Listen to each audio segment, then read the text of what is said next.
नमस्कार, India news में आपका स्वागत है। मैं हूं आपके साथ मैत्रेयी त्रिपाठी। प्रधानमंत्री नरेंद्र मोदी आज न्यूयॉर्क पहुंच रहे हैं, जहां वो कल यानी 27 तारीख को संयुक्त राष्ट्र संघ में हिंदी में भाषण देंगे। मोदी देर रात जर्मनी के फ्रैंकफर्ट पहुंचे।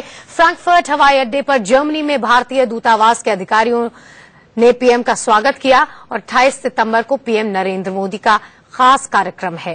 वो मेडिसन स्क्वायर गार्डन में अमेरिकी मूल के भारतीयों को संबोधित करेंगे। उन्हें 29 और 30 सितंबर को वॉशिंगटन में ओबामा के साथ मिलने का इंतजार है और ये इन दोनों की पहली बैठक होगी।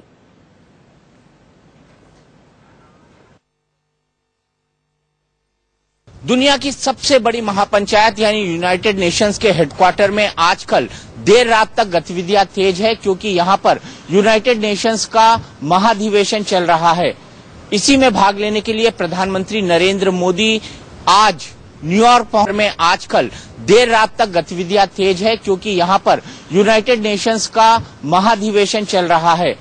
इसी में भाग लेने के लिए प्रधानमंत्री नरेंद्र मोदी आज न्यूयॉर्क पहुंच रहे हैं। वो सिर्फ न्यूयॉर्क ही नहीं जाएंगे, बल्कि यहां से वॉशिंगटन भी जाएंगे और राष्ट्रपति बराक ओबामा से मिलेंगे। नरेंद्र मोदी की इस मुलाकात को बेहद महत्वपूर्ण माना जा रहा है और नरेंद्र मोदी की इस अमेरिका विजिट पर पूरी दुनिया की निगाहें लगी हुई हैं।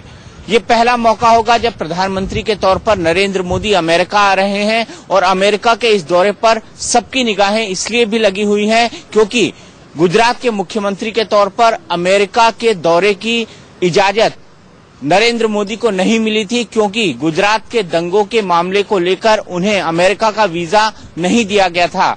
लगभग 100 घंटे के इस दौरे के दौरान नरेंद्र मोदी राष्ट्रपति बराक ओबामा से भी मुलाकात करेंगे और इसके लिए बाकायदा वो वॉशिंगटन जाएंगे।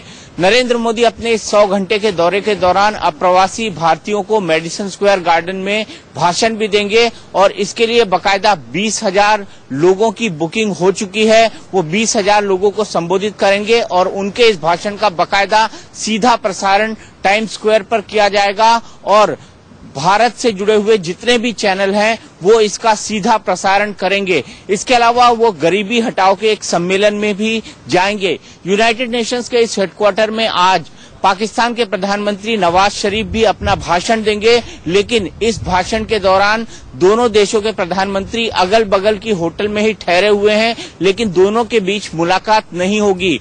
परंपरा यह है कि जब भी यूनाइटेड नेशंस के इस महाधिवेशन में भाग लेने के लिए दोनों देशों के प्रधानमंत्री यहां पर पहुंचते हैं या दोनों देशों के राष्ट्राध्यक्ष जब भी यहां पर आते हैं तो पारंपरिक तौर पर दोनों की मुलाकात होती है, लेकिन इस बार दोनों के बीच के तनाव को देखते हुए ये मुलाकात नहीं हो रही है। विदेश मंत्री सुषमा स्वराज ने कहा है कि जिस तरीके से पाकिस्तान ने नई दिल्ली के अंदर अलगाववादी नेताओं से मुलाकात की है, उस अलगाववादी नेताओं से मुलाकात के बाद पाकिस्तान से बातचीत का कोई सवाल ही पैदा नहीं होता है। जाहिर सी बात है, भारत के इस कड़े रुख के बाद पाकिस्तान को एक कड़ा संदेश मिला है और अब भारत और पाकिस्तान के बीच की बातचीत ठहर सी गई है। जो दूसरा सबसे बड़ा मुद्दा है वो ये है कि अमेरिका और भारत के बीच के संबंध अब कैसे आगे बढ़ेंगे। जाहिर सी बात है, सामरिक दृष्टि को लेकर दोनों देशों के बीच बेहद महत्वपूर्ण बात होने वाली है। 29 और 30 तारीख को दोनों देशों के बीच ये महत्वपूर्ण बातचीत ब्लेयर हाउस में होगी, व्हाइट हाउस में होगी और भारत के प्रधानमंत्री और अमेरिका के राष्ट्रपति दोनों मिलकर दोनों देशों के बीच के संबंधों को कैसे आगे बढ़ाया जाए, इस पर गंभीर चिंतन और मनन करेंगे। भारत और अमेरिका दोनों इस बात को बेहद अच्छी तरह समझते हैं कि अगर दुनिया में दोनों देशों को आगे बढ़ना है और भारत के बाजार पर अमेरिका को अपनी मजबूत पैठ बनानी है तो भारत और अमेरिका के संबंधों को आगे बढ़ाना और भारत को एक महत्वपूर्ण योगदान देना पूरी दुनिया के सामने, ये ही उसके लिए बेहतर होगा। कैमरामैन सुरेंद्र रावत के साथ Deepak Chaurasia, UN headquarters New York, India news.